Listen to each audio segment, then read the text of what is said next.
ada sebuah nasihat yang disampaikan oleh salah seorang ulama. Dia mengatakan, ya ibna Adam, innama anta ayyam, idza dhahaba yawmun dhahaba ba'duka. Wahai anak Adam, engkau itu hanyalah kumpulan hari-hari. Manusia itu hanya kumpulan hari-hari. Kalau satu hari pergi, ketika mentari tenggelam di ufuk barat, maka sebagian dari dirimu telah pergi. Tinggal menanti, di mana pada suatu saat hari-hari milik kita tinggal sedikit. Dari yang mungkin ribuan hari milik kita, akan tersisa 1 minggu. Dari 1 minggu akan tersisa 2 hari, 1 hari, dan kemudian selesai. Maka bagaimana kita menjadikan hari-hari yang Allah berikan kepada kita ini menjadi hari-hari yang indah, menjadi hari-hari yang berbalut dengan rahmah. Karena tidak sedikit dari manusia yang modalnya tinggal sedikit, tapi dia tidak sadar. Pernah seorang alim ulama mendapatkan berita bahwa sohibnya itu sekarang sudah menjadi orang yang kaya raya, yang memiliki harta bertumpuk-tumpuk, sibuk mencari dunianya. Sama alim ulama ini bertanya kepada orang yang menyampaikan informasi tentang temannya, hal jama'a lidzalika ayyaman yunfiq fiha? Apakah temanku itu yang mengumpulkan harta banyak juga mengumpulkan waktu, juga ikut mengumpulkan hari-hari untuk dia membelanjakan harta yang dia kumpulkan? Kata temannya, ya nggak mungkin lah. Nggak mungkin manusia bisa menambah 1 hari dari hidupnya, nggak bisa. Kata alim ulama ini, idzan ma jama'a syai'an. Kalau gitu dia tidak mengumpulkan apapun. Kalau kita mengumpulkan harta tapi tidak mengumpulkan hari, terus buat apa tuh harta? Kapan kau akan infakkan tuh harta? Dan terbukti tidak sedikit orang-orang yang mengumpulkan harta, waktunya habis. Modal utama dia waktu habis, sehingga belum sempat dia menikmati semua hartanya. Rasulullah Sallallahu Alaihi Wasallam, beliau mengajarkan kepada kita bagaimana hari-hari kita ini menjadi hari-hari yang indah. Di dalam hadis yang diriwayatkan oleh Ummu Salamah, hadis Ibnu Majah dan disahihkan oleh Syekh Albani, kata Ummu Salamah, kana Rasulullah sallallahu alaihi wasallam idza asbaha as-subhu yaqul, Nabi alaihi salatu wassalam kalau masuk waktu pagi hari, ini awal hari, beliau berkata, Allahumma inni as'aluka ilman nafi'an wa rizqan thayyiban wa amalan mutaqabbalan. Tiap hari memulai harinya dengan sebuah doa, ya Allah, aku memohon kepadamu. Subhanallah, tauhid seorang hamba tidak meminta kecuali kepada Sang Pencipta, tidak memohon kecuali kepada Allah Jalla Jalaluhu. As'aluk. Di sini kita juga diajarkan bahwa seorang muslim tidak perlu kagok, nggak perlu malu untuk memohon kepada Pencipta. Tidak perlu apa yang diucapkan dalam lisan kita, yang terbetik di hati pun Dia tahu. Tapi Allah memerintahkan kepada kita untuk minta. Allah berfirman,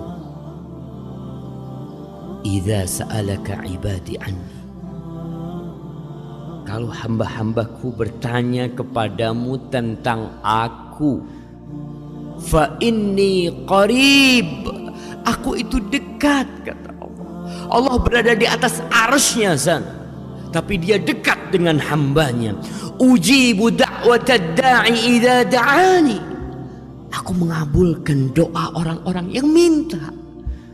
Kalau dia minta, maka kita diperintahkan untuk minta. Walaupun Allah tahu dengan hajat kita, Allah tahu dengan keperluan kita, minta sama Allah. Di ayat lain Allah mengatakan, ud'uni astajib lakum. Kau minta sama aku kabulkan apa yang kau minta. Maka Nabi mengajarkan kepada kita untuk meminta, untuk memulai harinya dengan permohonan. Permohonan apa? Kita ini punya modal satu hari ini. Kita nggak tahu sampai jam berapa hidup kita. Di detik keberapa waktu kita akan habis kita nggak tahu. Tapi yang pertama dipinta oleh Rasulullah SAW, ilman nafi'an. Ilmu yang bermanfaat. Tidak semua ilmu. Banyak ilmu diajarkan di muka bumi ini. Banyak ilmu dicari oleh manusia, diburu oleh insan sampai ke ujung dunia mencari ilmu. Tapi sebagian ternyata ilmunya tidak membawa manfaat buat dia, buat keluarganya, sehingga ilmu itu mengantarkan ke dalam api neraka. Ilmu apa sih yang bermanfaat? Berbicara tentang kebutuhan manusia kepada ilmu, gak perlu kita meragukan. Kita lihat di negeri kita, SD, TK, sebelum TK PAUD, SD, SMP, SMA banyak sekali. Itu pertanda manusia perhatian akan ilmu. Tiap hari belajar ilmu. Hari Ahad pun ketika libur orang tuanya ngomong, nak, Ahad bukan berarti kau gak sekolah, kau tetap belajar. Karena kita butuh dengan ilmu. Tapi ternyata sebagian orang belajar SD, SMP, SMA, S1, S2, S3 sampai profesor, terakhir masuk penjara, korupsi. Subhanallah. Jadi inti belajar buat apa selama ini? Nggak bermanfaat ilmu yang kau gali selama ini. Sehingga kita lihat pemerintah kita mulai berpikir. Berpikir apa? Berpikir pendidikan berbasis karakter. Karena banyak ilmu yang diajarkan nggak bermanfaat. Anak SD dikasih pelajaran dari pagi sampai siang. Kita nih yang pernah sekolah SD, tanya ilmu apa yang bermanfaat waktu SD itu? Sebagian bermanfaat, tapi banyak yang hanya menghabiskan waktu kita tanpa manfaat. Nabi udah ngajarin, kau minta sama Allah ilman nafi'an, ilmu yang bermanfaat. Yang bermanfaat yang mana? Yang bermanfaat itu alladzi yurithul khasyah, yang membuat engkau takut kepada Allah. Ilmu yang bermanfaat yang membuat engkau berbakti kepada orang tuamu, membuat engkau empati kepada tetanggamu, membuat engkau berakhlak mulia, berkarakter yang baik, membuat engkau menghormati yang lebih tua, menyayangi yang lebih kecil, membuat engkau tahu mana yang halal dan mana yang haram, membuat engkau tahu mana kira-kira amalan yang diterima sama Allah dan mana amalan yang ditolak sama Allah. Ilmu nafi'. Nabi alaihi salatu wassalam memulai permohonannya dengan ilmu sebelum yang kedua, sebelum yang ketiga. Karena dengan ilmu kita memang bisa tahu mana yang dibenci sama Allah dan mana yang disukai oleh Allah. Tidak sedikit di antara kita yang berbuat dosa sampai tua. Ketika tua dia sadar, ya Allah, ternyata yang aku lakukan dosa selama ini. Ya iyalah. Kok nggak tahu? Nggak tahu. Kenapa nggak tahu? Iya, selama ini kita ini Islamnya keturunan. Orang tua kita Islam, kita Islam. Kita jarang belajar ilmu agama. Bahkan ilmu agama itu di SD hanya sampingan. Tidak diujikan di ujian nasional. Enggak. Kok nggak belajar pun, yang penting ujian nasional lulus. Sehingga muncul manusia tidak berkarakter, tidak beragama. Ya karena itu ilmu agama kurang diperhatikan. Padahal itu ilmu yang bermanfaat. Sampai mati dapat manfaat. Nabi diperintahkan oleh Allah untuk meminta tambahan. Bukan harta, bukan rumah, bukan kendaraan. Satu, wa qul rabbi zidni ilman. Katakan Muhammad, Rabbi, wahai Rabb yang menciptakan aku, yang menciptakan alam semesta ini, zidni, tambahkan buat aku ilman, ilmu. Di ayat lain Allah berfirman, innama yakhshallaha min ibadihi al-ulama.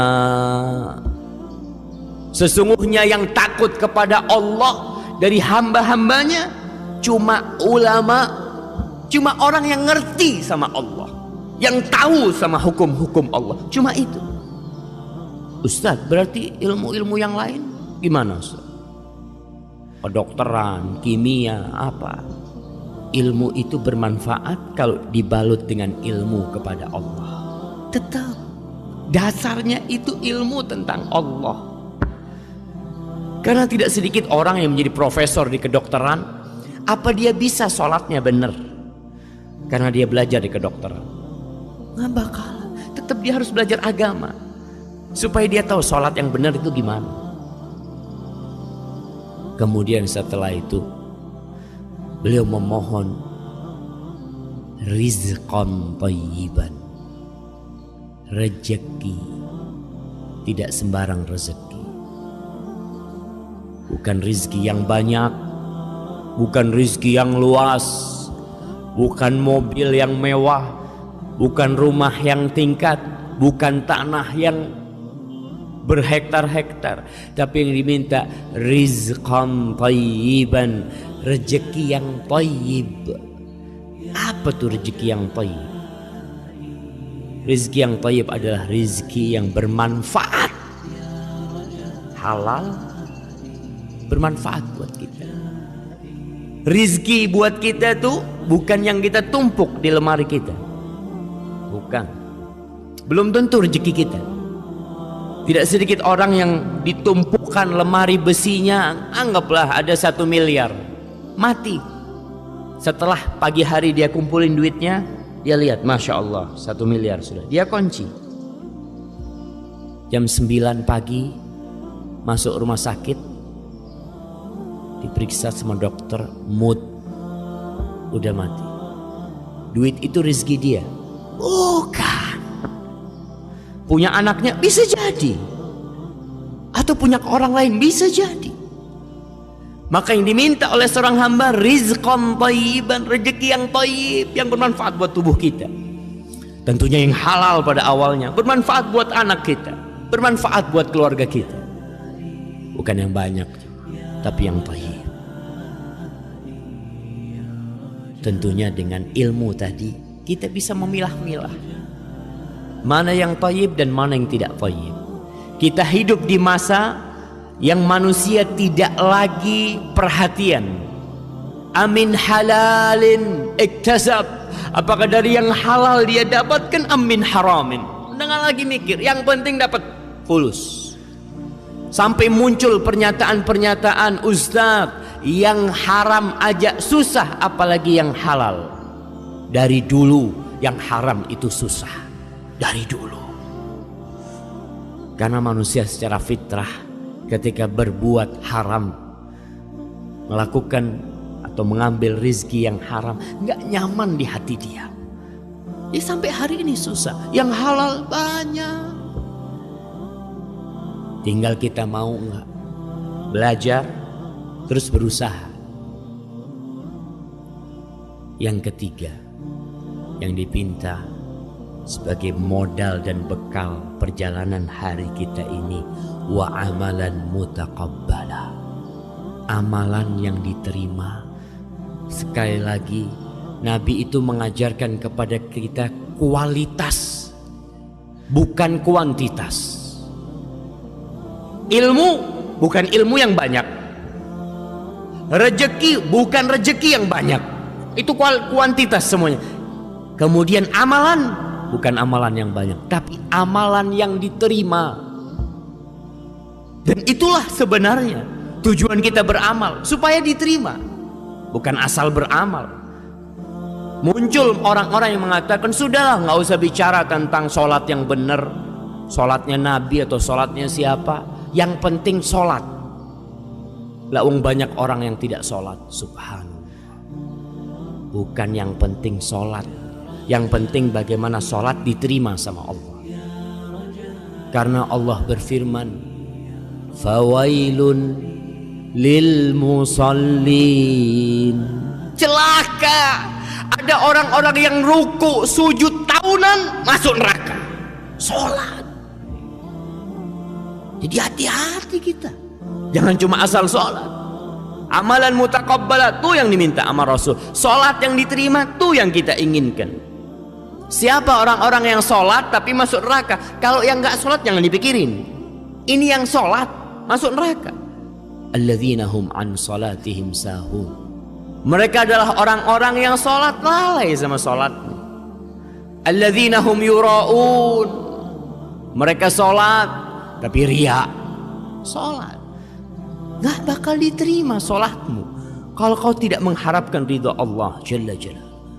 Di dalam hadis yang diriwayatkan oleh Imam Tabrani, dan hadis ini hasan, Nabi alaihissalatu wassalam bersabda, innar rajula la yusalli salata 60 sana. Ada orang, kata Nabi, yang sholat selama 60 tahun. Bisa dibayangin kalau dia baru mulai sholat umur 10 tahun, berarti umurnya 70 tahun. Sholat ruku sujud selama 60 tahun, walam tuqbal lahu shalah, satupun sholatnya tidak ada yang diterima, satupun sholat. Kenapa? Yutimmu ruku'ahu wala yutimmu sujudahu, yutimmu sujudahu wala yutimmu ruku'ahu. Sujudnya sempurna, rukuknya nggak sempurna. Rukuknya sempurna, sujudnya nggak sempurna. Ini yang namanya sholat asal-asalan, nggak diterima. Buat apa kau capek-capek? Nabi kita alaihissalatu wassalam pernah duduk di Masjid Nabawi. Tahu-tahu ada sahabat masuk sholat. Setelah sholat datang kepada Nabi, assalamualaikum ya Rasulullah. Apa kata Rasul sallallahu alaihi wasallam? Salli fa innaka lam tusalli. Kau sholat, nih sholat sunnah nih. Dia masuk ke masjid mungkin.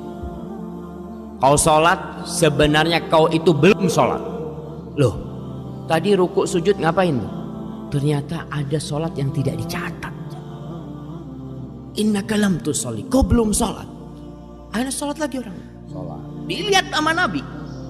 Selesai sholat, assalamualaikum. Datang lagi ke Rasulullah SAW. Apa kata Nabi alaihissalam? Salli fa innaka lam tusalli. Sholat, kau belum sholat. 2 kali. Akhirnya yang ketiga dia sholat. Assalamualaikum. Akhirnya dia datang lagi kepada Rasulullah SAW. Apa kata Rasulullah SAW? Salli fa innaka lam tusalli. Sampai 3 kali. Kau balik sholat, kau belum sholat. Wahai Rasulullah sallallahu alaihi wasallam, la uhsinu ghaira hadhih. Aku nggak bisa lagi sholat lebih baik dari yang tadi kau lihat. Sholatku paling baik sudah itu. Fa'allimni, maka ajarin aku gimana sholat yang benar. Modalnya tetap ilman nafi'an. Orang kepingin sholatnya benar, kepingin ibadahnya benar, ilman nafi'an, ilmu yang bermanfaat, sehingga dia bisa tahu sholatku ini gimana yang benar. Karena ada orang hidup bersama Nabi tapi sholatnya tidak benar. Apalagi kita yang jauh jaraknya dari Rasul sallallahu alaihi wasallam.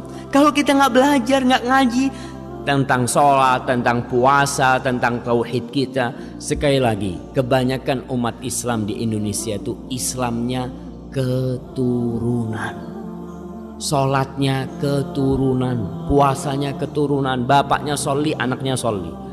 Bapaknya maling, anaknya maling. Ya udah. Maka amalan mutaqabbala kita pinta kepada Allah. Dan pada akhirnya Allah Jalla Jalaluhu menciptakan kematian dan kehidupan ini. Alladzi khalaqal mauta wal hayata liyabluwakum ayyukum ahsanu amala. Untuk menguji siapa di antara kalian yang paling baik amalannya, bukan yang paling banyak. Maka sekali lagi belajar. Kalau kita nggak mau belajar, bahkan menganggap ilmu agama sebagai sampingan, sebulan sekali datang ke pengajian, sisanya untuk dunia, untuk akhiratmu ya kalau ada waktu saat ana masyghul, banyak kerjaan, banyak syugulan, ya gimana? Kerjaan tinggalkan. Ketika kita datang ke majelis ilmu, ingat kita datang menuju jalan-jalan surga. Oke, kita pulang dari sini nggak dapat fulus. Mungkin kita tutup toko kita sehingga orang berpikir rugi anak Ustaz. Nggak rugi, nggak bakalan rugi tatkala kau keluar menutup tempat kerjamu menuju Allah Jalla Jalaluhu.